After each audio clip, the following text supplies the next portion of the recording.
জুমার নামাজের আগে ও পরে কত রাকাত সুন্নাত অথবা নফল নামাজ পড়তে হয়? জুমার নামাজের আগে 4 রাকাত সুন্নাত জোহরের নামাজের মতো পড়তে হয়, এই মতটি ইমাম আবু হানিফা রাহিমাহুল্লাহর। তবে মিডল ইস্টের উলামা ইকরাম এবং অন্যান্য উলামা ইকরামদের মত হলো যে জুমার নামাজের আগে বিশেষ কোনো সুন্নাত নামাজ নেই।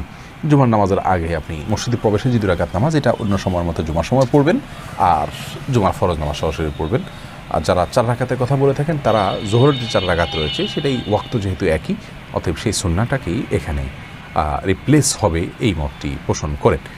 আর জুমার পরে মসজিদে যদি সালাত আদায় করেন তাহলে 4 রাকাত নামাজ পড়বেন। এর বাইরে আর অতিরিক্ত নামাজ পড়াটা সুন্নাহ নয়। তবে সুনানে জায়েদা রয়েছে কিছু এবং প্রাসঙ্গিক আরও কিছু নামাজ রয়েছে, কিন্তু মূল নামাজ হলো এইটুকুই। মোহাম্মদ ওসমান গনি জানতে চেয়েছেন, এক মহিলা বিধর্মী ব্যক্তিকে বিয়ে করে ঘর সংসার করছে, এ অবস্থায় তার আত্মীয় স্বজনেরা তার সাথে সম্পর্কের হুকুম